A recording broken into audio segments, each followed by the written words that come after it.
This lecture has been made available to you courtesy of the American Numismatic Society. Today we're joined by Dr. Peter Jones. Peter is a physician and an author with a lifelong passion for numismatics. He's been a member of the ANS for over 30 years and has written several books, including Beautiful Banknotes of France, and the one he'll be discussing today, Stock Certificates, Art and History. And with that, I turn it over to you, Peter.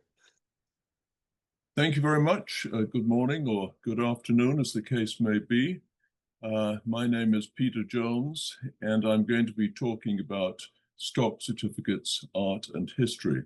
Just a few words about who I am. As you can hear, I talk funny. That's because I come from England. I emigrated in 1977, worked as an internist for a number of years and retired in 2016. I first became interested in coins when I bought a book on bullion investing. And I was on a flight to Europe. And when I came back home, I wrote off to the Dallas Gold and Silver Exchange and got a freebie Morgan dollar. And with that, I caught the bug. And it was much more exciting to buy coins than it was lumps of gold and silver. So I collected in many areas, and when I retired, I wrote a book about each area as I sold it off. In the 1990s, I did an MBA at UConn, and I took a course on business history. They also used the Harvard Business real-life case studies to stimulate thinking. And that, of course, started me on the road to collecting stock certificates. They say there's a story behind every coin. There's even more of a story behind each stock certificate. I sent this book to the ANS library, and I'm having difficulty. Am I sharing my screen? You are, but it might still be paused. Because I'm not able to, here we are, so I've advanced it. This is my website, Books on Coins.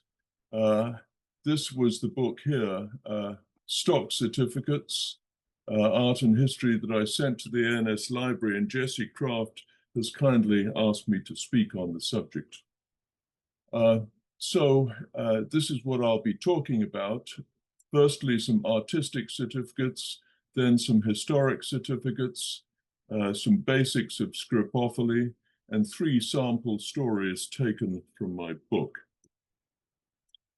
This is the first artistic certificate that I wanted to show you. Of course, you've all heard of the 1876 Philadelphia Centennial Expo, and they produced stock certificates that you could buy to help promote the expo.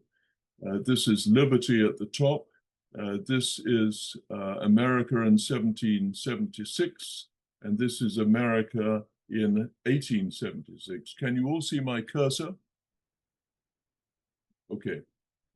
These are supposed to be foreigners visiting America, and at the bottom, some large vignettes. Of course, the Declaration of Independence. This is on a $1,000 national banknote. It's an enormous certificate, 22 by 26 inches. Here's another artistic certificate. Some say the big kahuna of artistic certificates, Fabrica de Fayanzas das Caldas de Reina. That's the manufacturer of faience from Caldas de Reina. That's a town in Portugal named after the royal hot springs. It's signed at the bottom here by Ferdinand Pinheiro, the brother of the artistic director Rafael Pinheiro in 1884. They made pots and craftware, faience for the very wealthy, as well as tableware for normal people, and also made architectural stuff like wall tiles and floor tiles. Here's another artistic stock certificate. This is an Art Nouveau depiction of the prominent Italian actress Teresa Mariani, shown here. and they produced Hispano-Suiza motor cars and also got into aircraft engines during the First and Second World Wars in France and in Spain. Here's another beautiful certificate. As you can see, in red, black, gold, Chinese colors, Chinese writing, Chinese dragon. This was what France used to help their colonies in Indochina. These were the paddy fields at the bottom here of the Mekong Delta, and this was the governor's palace at the time. Here's another incredible piece of artwork to me. It's amazing that a guy can sit down with a piece of steel and a graver and produce something like this, virtually photographic. This is taken from a New York Central Railroad 1913 mortgage bond. As you can see at the bottom here, it's done by the American Banknote Company. Here's another Art Nouveau style certificate. Art Nouveau was about 1890 until the First World War. This is the Soflota Volksbank in Bulgaria. The writing is in Bulgarian. I don't understand it, but it still looks very artistic to me. A Volksbank meant People's Bank. This certificate was done by Ivan Lazarov in 1915 and is in lithography. Here's another artistic certificate. This is printed on paper that looks a bit like papyrus and shows the doorway of the Temple of Edfu. It's the Egyptian Portland Cement Company in Tura Laker, which is a town about 12 miles south of Cairo that had a lot of underground limestone quarries since ancient times, and that's presumably why they located there. You can see that all these characters are painted, and this is how the original portal here would have been done in paint. Of course, this artistic license, these are not exactly the same figures. And as you can see, the certificate has been cancelled here. Now just a few artistic certificates. This is the British East India Company. As you can see, it's not really a certificate, it's just a chit of paper saying received the sum of £20 for share in the annuities of the East India Company. And this was the way many companies were in the 1600s when stocks started. And it's really the 1700s when you get to the showy artistic stock certificates. This is the Dutch East India Company. Again, just a chit of paper to say you bought stock. In Dutch, it was called the Verenigde Oost-Indische Compagnie.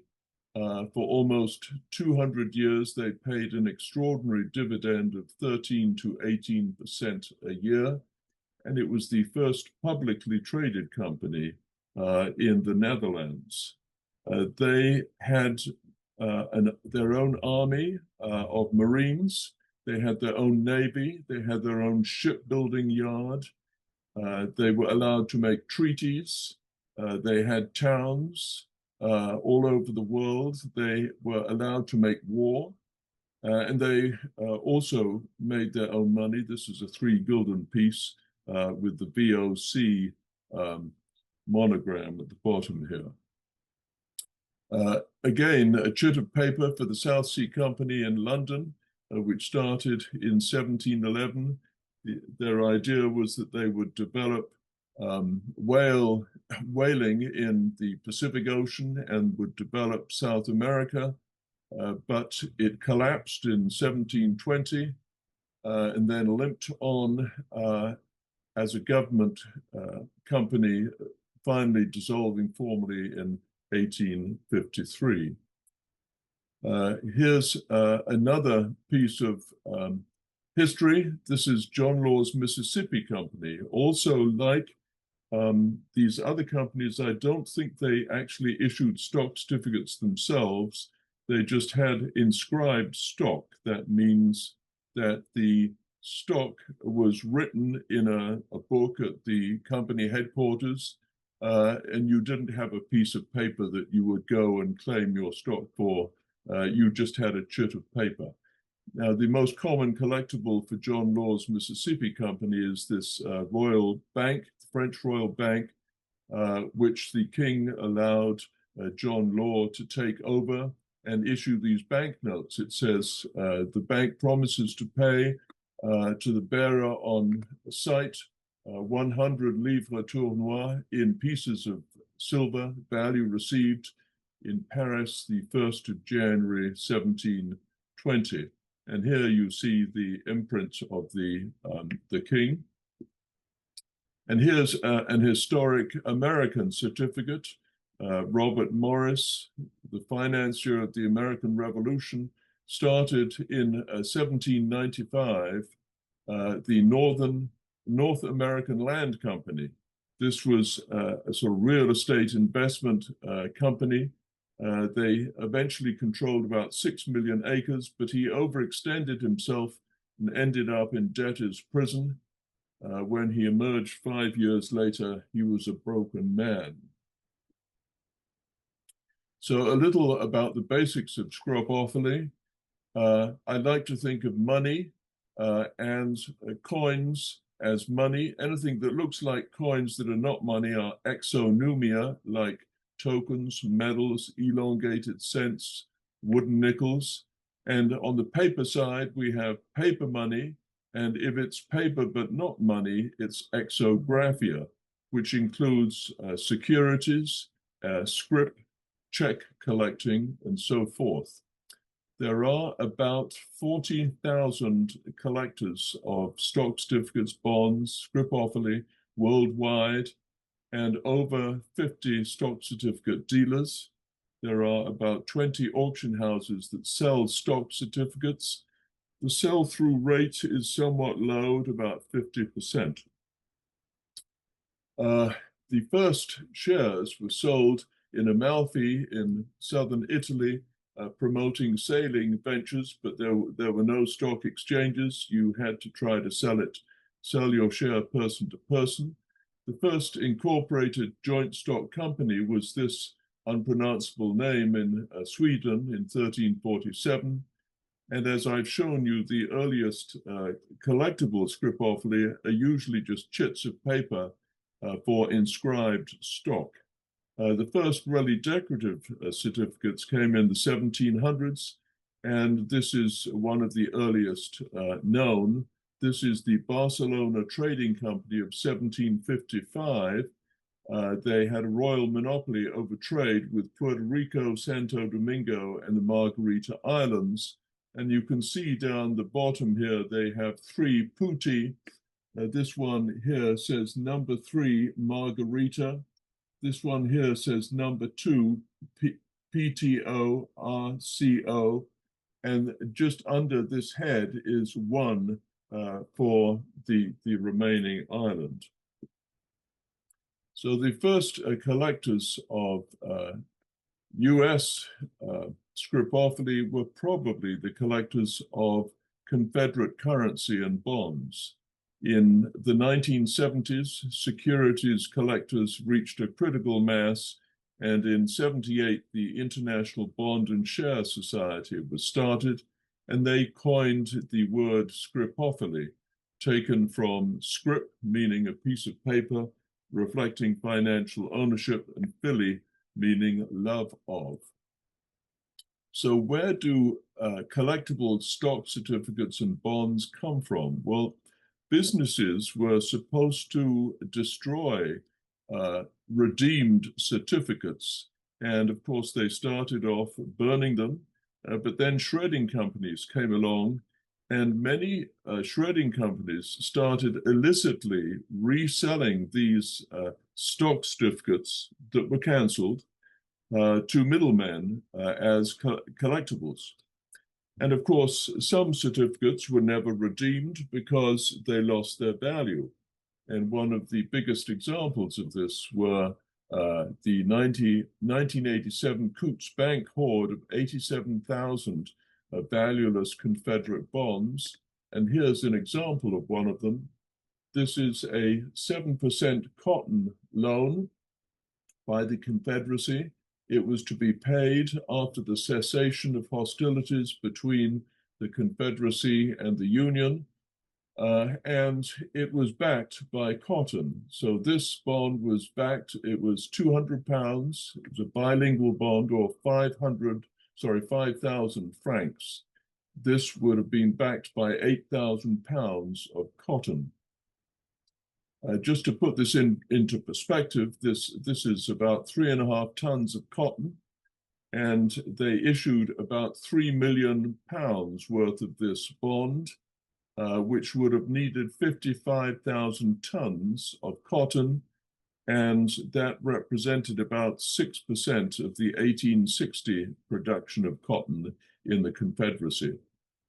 Of course, printers also made specimen bonds to show companies how the certificates would look, and those would have been kept in company archives or ABN Co. archives. And if you look amongst stock certificate collectors, you'll notice there are quite a lot of specimen certificates, and that's because these were kept and not destroyed. So the number of specimens as opposed to the number of cancelled certificates is a far higher proportion than you would find in paper money collecting. In 2012, the Depository Trust Corporation stopped paper certificates, so now all stocks are owned electronically, and paper certificates are virtually extinct. So what do people collect? Specific industries, for instance, US railroads are very popular. Artistry on stock certificates, historic events.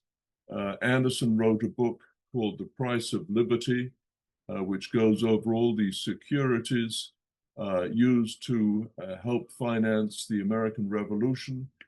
Ball wrote a book on Confederate bonds. There are dozens of different types of Confederate bonds. Some people collect securities related to the Californian gold rush. Some people collect autographs of famous businessmen. And of course, they all have stories behind them, just like coins do. So once a stock certificate is cancelled, how can you tell whether it's cancelled as opposed to being a specimen? These are the different ways that I just wanted to go over. The first is pen cancellation. They just write cancelled with a pen, and they also go cross out the signatures. This is John D. Rockefeller, and this is his partner, Henry Flagler, who, of course, developed railroads down to Florida and the railroad to Key West. This is called a punch cancellation. I think it should be really called pin punch, because these are more like pinholes than punches. You can see the letters FN here. And here, however, it's difficult to figure out what the date is. And the easiest way to do that is to hold the stock certificate up to the light, upside down, back to front, and then you'll spot what the date of cancellation is. This is a hole cancellation, and you can see multiple holes. Again, they like to do it over the signatures of the president and secretary of the companies, and they have holes elsewhere. This is another type of hole cancellation called rolling hole. They had these machines that would produce multiple equally spaced holes. So there's absolutely no doubt this is a cancelled certificate. This is a stamp cancellation right here.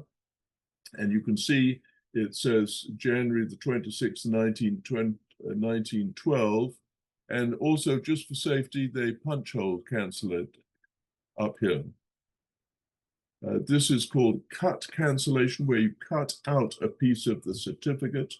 You can also lop off a corner or lop off an inverted V at the bottom. So if part of the certificate is cut out and is removed, that's clearly cancelled. These are the different ways in which you can figure out whether it's a cancelled certificate or a specimen certificate. Now I'd just like to talk about 3 short stories associated with securities, starting off with The Art of Alphonse Mucha. This is the certificate that I chose for the front cover of my book. Of course, I modified the insert just here.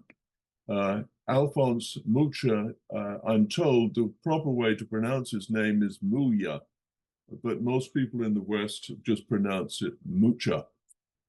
This is what the certificate looks like on the front and the back, and then there's a second insert page on the front and the back. And this, of course, has been folded multiple times. It's a Mutual Insurance Bank of Prague life insurance policy. As you can see, at the bottom, I've blown it up here to show you the signature of Mucha, M-U-C-H-A, dated 1907, and this would have been done by lithography. He was born in 1860 in Moravia, which is now part of the Czech Republic. He started off life as a singer to make money to study art. And age 19, visited Vienna, started working on theatrical designs.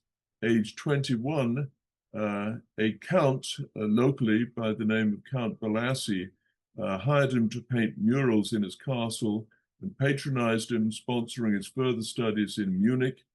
And when he was 27, he moved to Paris, and 7 years later volunteered to make this poster.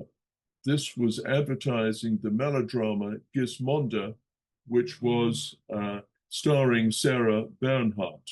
This is a photograph of Sarah Bernhardt at the time in her costume, and this was the poster that Mucha made of Sarah Bernhardt.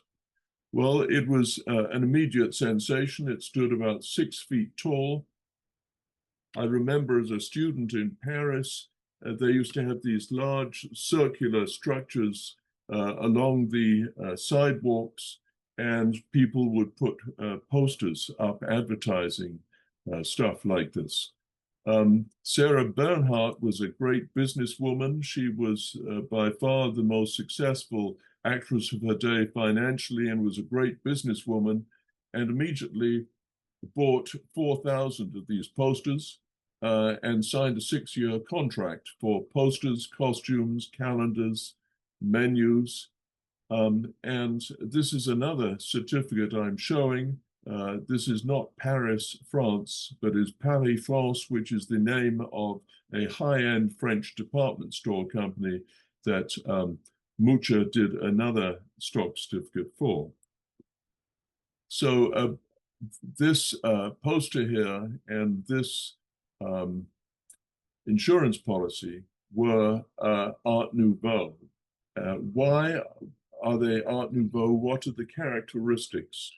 Multiple flowing lines, central figure, usually female with the long flowing robes, nature inspired, like flowers, leaves, vines, more vines up here. There's a lot of design stuff going on, multiple repetitions here, which blurs the line between fine art and decorative art, so that it was not only fine art, but also posters, textiles, architecture, medals, furniture, jewelry. And the typography used a lot of very curved letters like this. Each region had their own name for Art Nouveau. In Belgium, they called it noodle style, and you can probably see all these things, bits of tape here, look like noodles. In Germany, they called it Jugendstil, which means youth style. They're still, I believe, working on Gaudi's cathedral in Barcelona, but the style was called Modernisme in Spain. So just to get back to another stock certificate that Mucha did, In the 1840s, the railroads brought more and more shoppers to Paris, where Au Bon Marché opened in 1838. And they even offered a reading room for husbands. So the wife and husband would come in from the suburbs or even surrounding towns, and they would go in for the day. The husband would sit in the reading room, smoke his cigars, drink his wine, and talk to his fellows, read the newspapers while their wives shopped. And this became the social thing to do. Émile Zola set his novel Au Bonheur des Dames in a department store in the 1880s. That means to the happiness of ladies or women. So Paris France, the company, had Mucha design 27 of these certificates. This is the name of the company. SA, Société Anonyme, is the French equivalent of a stock certificate instead of corporation. That's like being incorporated in the States. At the bottom here, you can see Mucha's signature with the year 98, and he has 5 ladies in Art Nouveau form. This lady has a beehive representing industry. She has a hammer and anvil for heavy industry. This one has a caduceus for commerce. This one is just pensive, not sure what she's doing. And this one has a quill and a piece of paper, which historically means the allegory of history. But I think in this context, it really means female learning and activity. And you can see it's stamped across the top, amorti, which means redeemed. The certificate was for 500 francs, just here, payable at 5% to the bearer. And this was the capitalization of the company, 10 million francs. So Mucha married Marie Chitilova in 1906. She was one of his models. They lived in New York City for 4 years, then returned to Paris, the center of art at that time. And when he was much older, he then moved back to Prague, where he designed murals, stamps, and banknotes. And one of the last works he did during his life were 20 large paintings describing the history of Czechoslovakia. And this was the last work in his Slav epic, The Apotheosis of the Slavs. Now I would like to speak about the history of crossing America other than by foot, as illustrated by stock certificates and bonds. So the first way would have been the very expensive and dangerous 6 to 8 month sailing ship trip around Cape Horn to get from New York to Astoria at the mouth of the Columbia River in Oregon Territory. There were ships that did that, the Hudson Bay Company, John Jacob Astor's North American Fur Company had ships that went back and forth, but none of them were on a regular schedule. They were just on an ad hoc basis. The first scheduled ships were the Pacific Mail Steamship Company, or PMS, which were steamships on each coast. But when you got to Panama to cross over, you had to cross over by foot, donkey, and mule, and you risked getting malaria, yellow fever, being attacked by bandits, and it was still a dangerous crossing. They launched their steamships in 1848. The second iteration was the Panama Railroad Company, who built a railroad from 1850 to 1855. And by the time they finished their 47-mile railroad, the crossing took only 4 hours. So it made the crossing a lot safer, but you still risked dying from malaria and yellow fever because you had to wait on each coast for the steamship to reach you. Then the final iteration, of course, was in 1869 when the Union Pacific and Central Pacific Railroads linked up.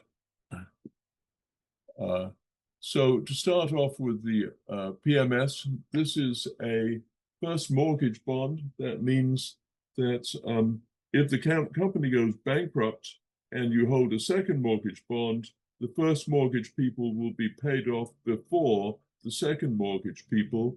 And if there's no more money left, the second mortgage people don't get any money in case of bankruptcy. This paid 6%, and it was a gold bond, meaning that it was payable in gold money. As you can see, there are 4 zeros here. This means it is a specimen certificate. Just to be sure, they stamp specimen in the signatures and no one signs it. And to be doubly sure, they produce punch hole cancellation marks here. So the Dow Jones transport average started in 1884 with 11 stocks. One stock was PMS, another stock was the American Express Company, and all remaining stocks were railroad companies. That was why it was called the transport average. The first Dow Jones Industrial Average was 12 stocks in 1896. And I want you to remember the appearance of this vignette of the steamship. And this is the first steamship they launched in 1848, a side-wheeler. So obviously this steamship on the vignette represented a much later steamer because it had a screw propeller. Notice though, that still even in the 70s and 80s, they were building sails on steamships because the general public still lacked confidence in steam engines, on ships that was. So in 1847, to develop Oregon Territory, Congress authorized a mail steamship service every 2 months between New York City and Astoria. So a gentleman by the name of Arnold Harris won the $200,000 a year contract, which was almost immediately bought up by William Aspinwall, this fellow here. And he, with 5 New York City merchants, capitalized the country with $400,000. The idea was that with only $400,000 capitalization, they would be earning 50% of the government's $200,000 a year. Of course, they would have other expenses, but they went over budget and the steamers cost $600,000. So Congress, because they were so keen to have this regular mail steamship service, prepaid a year's payment to keep the company afloat. They launched their side-wheeler in 1848, and it reached San Francisco in 1849. Of course, they had to go around Cape Cod, ready to establish the West Coast service back and forth between Panama and Astoria. Well, in January 1848, James Marshall found gold at Sutter's Mill. The California governor, Colonel Mason, sent one of his lieutenants, Lucien Losa, with 230 ounces of gold to persuade the East Coast that there really was a significant amount of gold being mined on the West Coast. He reached Philadelphia December the 9th, 1848, one day after another private California depositor by the name of David Carter had deposited 1,800 ounces. And with this stock of gold, they made in December of 1848 the cow quarter eagle, which some people feel is the first commemorative American coin. So here's the second iteration, building the Panama Canal. This is a stock certificate for 10 shares of $100. That's $1,000, and you can be sure that the holder of this certificate did extremely well. This is pen canceled here with this line, and also hole canceled with these holes. So this is a cancelled stock certificate. It cost Aspinwall $8 million and 5,000 to 10,000 lives to build the railroad. And when it was complete, he charged $25 for each 47-mile journey, the most profitable railroad in the world at the time, and it created an absolute fortune for Aspinwall. The year the company opened in 1855, PMS had grown to 18 steamers plying each coast. This was the west coast going down to Panama, and this was the east coast route going down to Panama. They also stopped in Louisiana and Charleston. And of course, the Panama Railroad only took 4 hours to cross the isthmus here. Then the final solution, of course, was 1869, when 2 railroads hooked up in a promontory point in northwest Utah. This guy here, Theodore Judah, was a civil engineer and a surveyor who was obsessed by a transcontinental railroad, surveyed it, laid out a route for it, formed the Central Pacific Railroad Company here on the West Coast. He got 4 backers. He presented his survey to Congress in 1861. Lincoln passed the Pacific Railroad Act the next year. And in 1863, Judah sailed from the West Coast to New York City for further financing, but unfortunately died of yellow fever in Panama. On the East Coast, it was the Union Pacific that built the eastern segment of the first transcontinental railroad. As again, you can see 4 zeros as a serial number, stamped specimen without signatures, and whole canceled. This is a specimen $5,000 gold bond paying 4%. This is Thomas Durant, a physician turned businessman who bought a controlling interest in the Union Pacific here. At the time, you could own stock by just putting 5% down. So he only had to put $100,000 down to control the entire Union Pacific Railroad. He also started the Credit Mobilia Company, which was a subcontractor for Union Pacific, but they charged exorbitant fees and also spent millions of dollars bribing congressmen.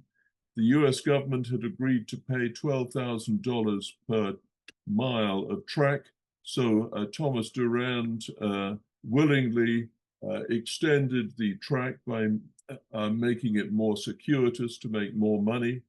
And the news finally broke of the Credit Mobilia scandal in 1872, fingering the House Speaker, the Vice President, and the future President, James Garfield. But the Central Pacific, that's the Western Coast Railroad that were part of the link-up, had a similar arrangement, but they were not so wholly. It's simply that they had no scandal about it. This is a photograph of the meetup at Promontory Point. This is a medal produced by the US Mint, the 1869 Pacific Railway Completion Medal. It's done by William Barber, and you can see a rather cartoonish looking railway here. This is the course. It started in Sacramento with the Central Pacific Railroad linking up at Promontory Point right here. Of course, it's much shorter than the Union Pacific because they had to cross the mountains here. The eastern side, the Union Pacific, started at Council Bluffs, Iowa. It cost them $1 million to build a bridge over the Missouri River. Then they started at Omaha, Nebraska, across a much flatter America to link up here. That's perhaps the end of crossing America other than by foot, but we have to mention the Panama Canal, because whenever you talk about crossing America, That's one of the thoughts that springs to mind. And here's a stock certificate for the Panama Canal, which Ferdinand Lesseps decided to build in 1880. He was a businessman, he was not an engineer, and did not understand the idea of locks. So they were never able to complete the canal. They found that 22,000 people had died from yellow fever and malaria after 9 years, and realized they couldn't even maintain such a canal, let alone complete it. So they basically went out of business. But this was the stock certificate that they produced to get the money. It was capitalized at 300 million francs. This is a share of 500 francs to the bearer. Most continental certificates are bearer certificates, and I would say most North American certificates are named or nominative certificates. It has the name of the bearer written on it. This is the bottom of the certificate blown up. You can see they had a depiction of someone from Asia wearing a Chinese hat, so a European, a North American with a rudder, an anchor and an eagle, and a South American with a trident, perhaps. They were thinking of Amphitrite, wife of Neptune. And here's Oceania and Africa. Here's a steamer in the Atlantic, a steamer in the Pacific, and a steamer going through the Panama Canal. So the message was quite clear to the people who were buying this stock. This is going to be a worldwide bonanza, and anyone who invests in this is going to have people all over the world using this canal. Well, what actually happened to this French concession? Well, they tried to sell it and couldn't sell it.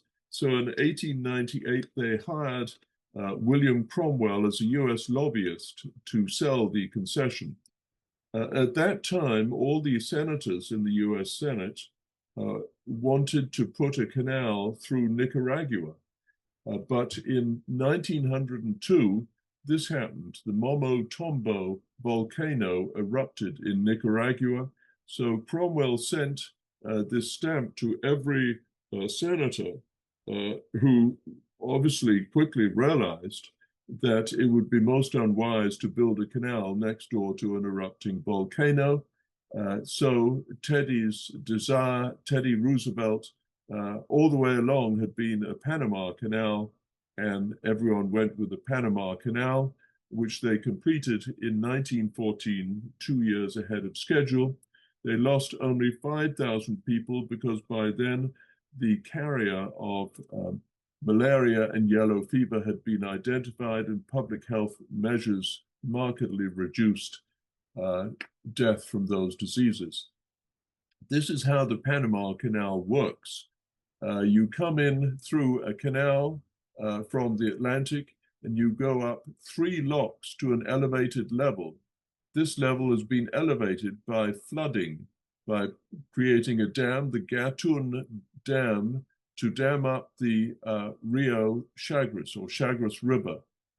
This huge lake was a markedly elevated water level that required 3 locks to go up to.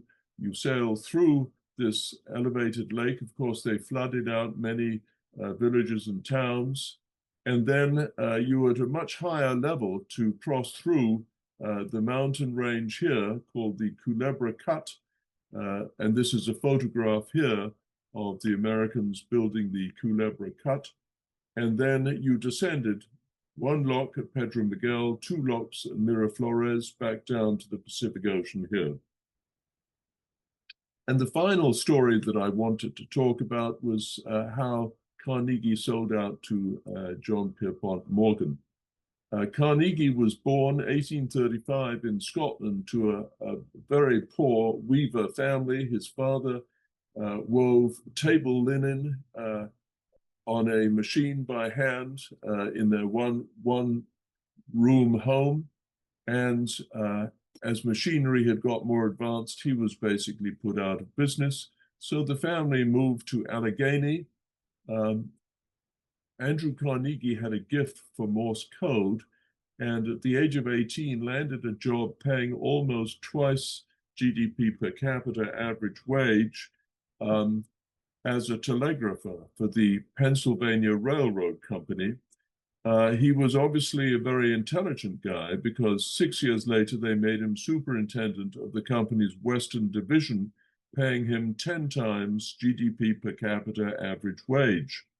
But more importantly, his boss, Thomas Scott, showed him how to play the stock market, including insider dealing, which was legal at that time.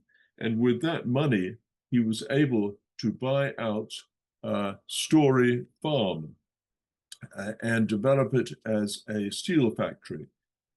He then decided to build another steel factory for himself. Sir Henry Bessemer, a British engineer, had invented this process in 1856, revolutionizing the mass production of steel. Carnegie adapted it and paid very low wages to drive down prices, vertically integrated with his suppliers, and then horizontally integrated, buying up a competitor steamwork, the Homestead Steel Works, which I'll come to later.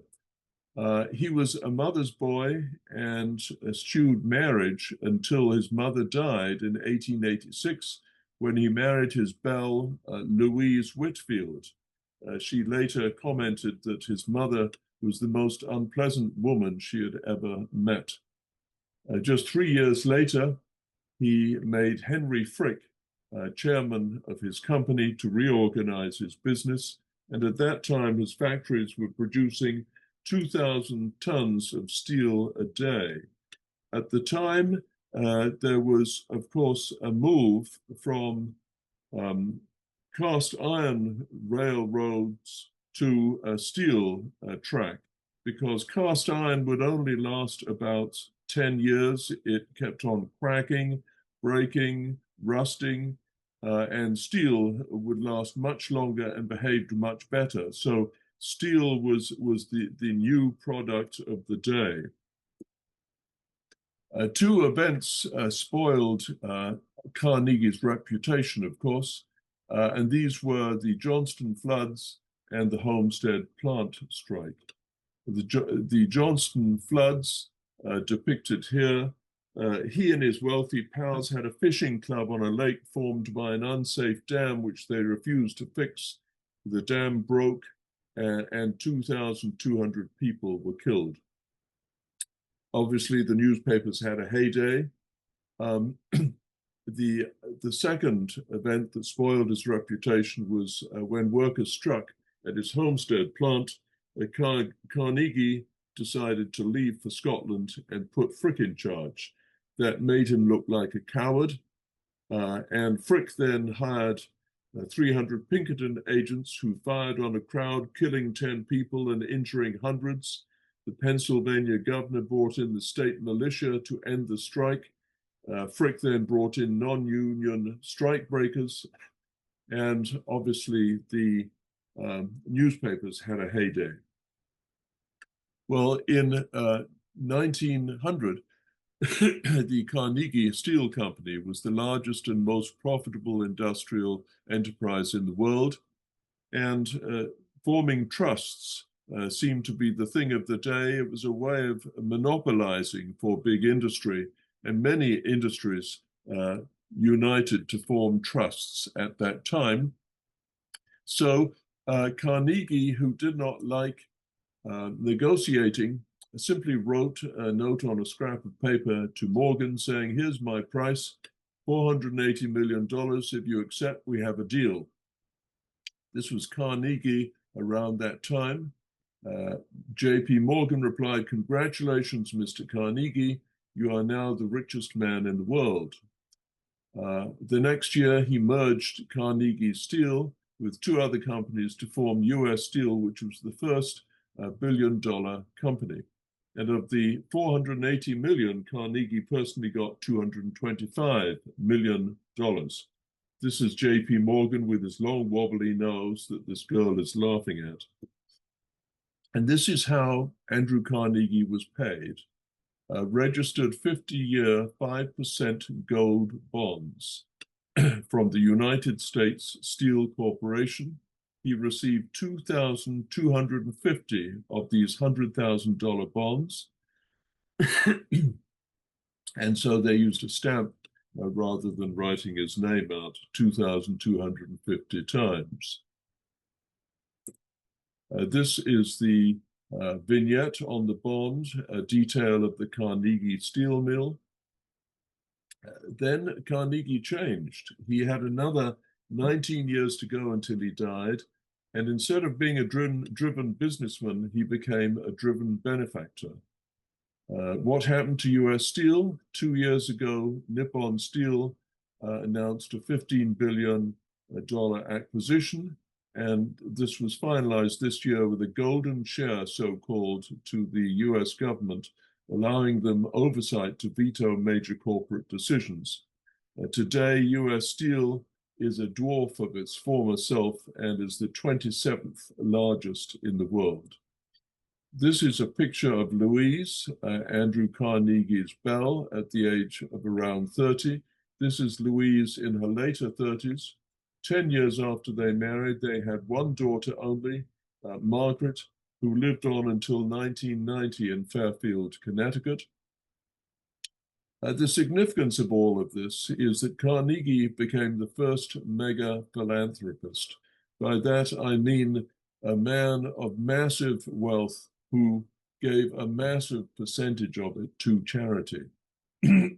During the next 19 years, he spent $350 million on charities to libraries, universities, educational institutions, started a pension fund for his former employees, and started the Carnegie Hero Fund. This is the medal with his bust on.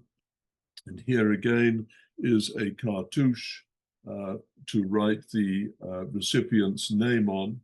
He gave away 90% of his wealth before he died, and his daughter, Margaret, took over the remaining $135 million as a trustee, and this became the Carnegie Corporation, which today is still valued at $4.5 billion and still gives away money. This was the certificate that I used for the front cover of my book, and I used another stock certificate surround. I took out the middle and used this as the blurb on the back of the book. And this is the contents of the book.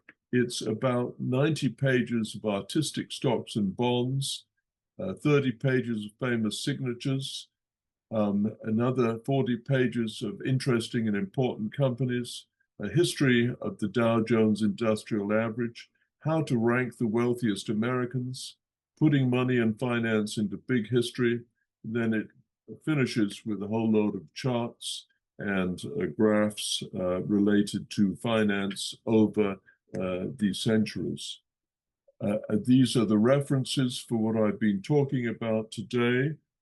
I can go back to this if anyone wants me to. And that concludes my presentation. My website is booksoncoins.com. Thank you so much for listening. If I can answer any questions, I am happy to do so. Thank you.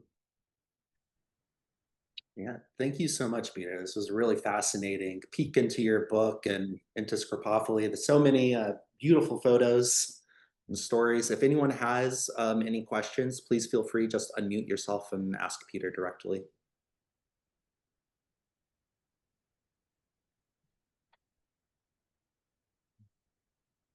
Hi, Peter. Jesse Kraft here. Yes, Jesse. Thank you for the wonderful talk. Thank you. Of course. I have a question about the earlier artistic stock designs, well, really the transition. I presume in the 1600s they were fairly not terribly ornate, and then by the 1700s they became much more ornate. And in my mind, I presume that to be because of counterfeiting in the 1600s of stock certificates. Can you speak about that transition from not artistic to artistic, or about counterfeiting, or if I'm even right in that assumption? Yes, I guess as I said, in the 1600s, people had inscribed stock. That meant they didn't have a stock certificate. Everything was recorded in a central book.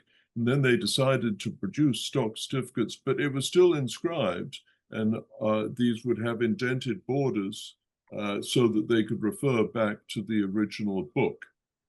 So you couldn't easily fake it if you were selling a stock, because each stock was numbered, it was an indented border, and they would be referring back to the book. The 1750s, there are very few of these ornate stock certificates. It rarely started in the 1800s, the ornate stock certificates. And then, of course, anti-counterfeit measures that were expanding in the United States with paper money, like siderographers creating these border cuts that would be very, very difficult for normal people to produce, went on stock certificates. And then you had the American Banknote Company engravers who did these huge detailed vignettes that were put on stock certificates. Many were stock vignettes, many were vignettes especially for that company. That was an anti-counterfeiting measure. So I have to say that the really anti-counterfeiting stuff probably came out in the second half of the 1800s. I don't know whether that answers your question.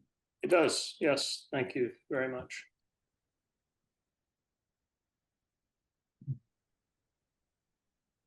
Hey, Michael, you had a question? Yes, Peter, thank you very much. It's a great talk. I really learned a lot. I was particularly interested in the section of the talk about the Pacific Mail Steamship Company, I think you called it, because of its connection to early California history, which is something I'm very interested in. And it made me think, how rare are these stock certificates? But could you comment in general about the rarity of these items? I said about collecting all these certificates that compose the Dow Jones Industrial Averages, starting in the 1880s, running up to the final average of 30. And I was able to collect one from every company except one. The Pacific Mail steamship was one of the most difficult, and I just happened to come across two in an auction that were from different periods for the Pacific Mail steamship. So I think they are obtainable if you're interested in doing that sort of stuff. Thank you.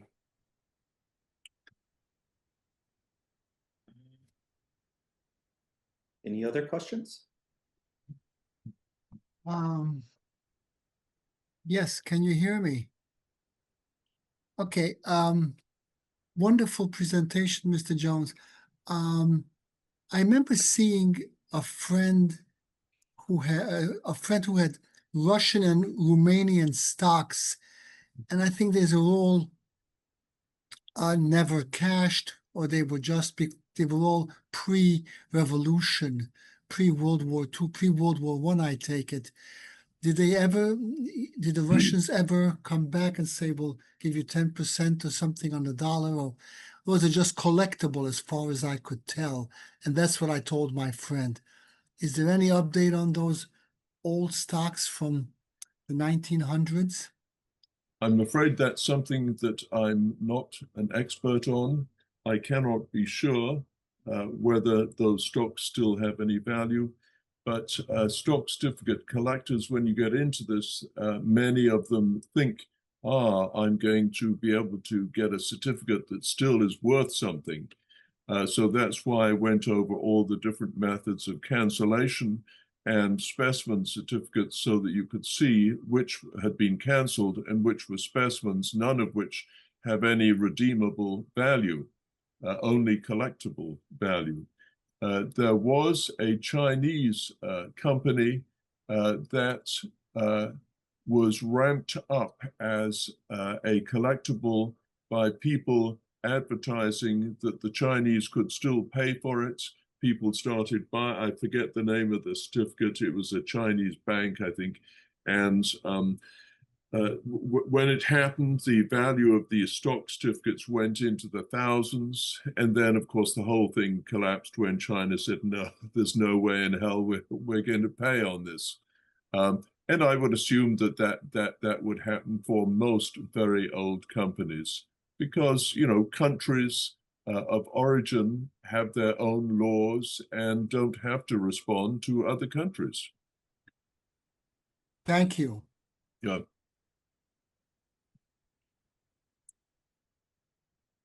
Anybody else? Mr. Owner is raising his hand. Yeah, this is Tim Wheeler. I'm chairman of the Bond and Share Society. In terms of the Russian bonds, the Russians have basically stiffed everyone and are going to continue that. Somewhat over $1 billion worth of investment material they just defaulted on, and they have made no indication at all to pay it back. In fact, there's a great story that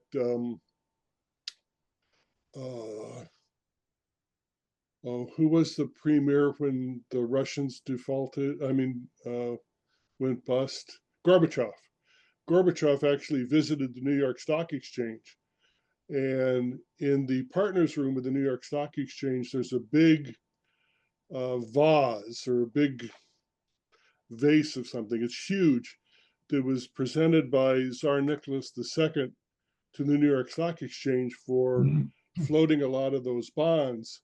And Gorbachev said he wanted it back. And the chairman of the New York Stock Exchange says, when you redeem the bonds, we'll send you the vase back. So, and in terms of the Chinese, some of the Chinese bonds have been redeemed, but only through the UK. Most of the Chinese bonds are bearer bonds. The problem being that bearer bonds are now illegal in the US and have been illegal for many years. So those tend to have been cashed in Europe, but they paid pittance on the pound. It wasn't much. In terms of your question on rarity, it depends. There are some stocks out there that you could basically wallpaper your house with and it'd be cheaper than wallpaper. And there are others that are very rare. The problem is, unlike coin collecting, we have no idea how many of these things are out there. Just because a company had 40,000 shares of stock doesn't mean there were 40,000 certificates. There may have been 4, with somebody owning 39,000 shares. And there are others that have 40,000 shares of stock that have hundreds of thousands certificates because of people buying and selling over the years. New York Central is a great example. If you see a New York Central Railroad stock certificate, it's only worth a couple bucks. There's hundreds and hundreds and hundreds of them out there. I think that's it. Thank you. The Russian stuff, lately the Russians have been buying a lot of their bonds back through auctions in Europe. And there was one poor dealer in Germany that was specializing in selling a lot of that Russian stuff back to the Russians. And then when the Russians invaded the Ukraine, Germany basically said, we don't do business with Russia anymore. And the poor guy had to go out of business because he had all these Russian securities. He couldn't sell them to the Russians anymore. And nobody else wanted them. Sad thing for him, you know.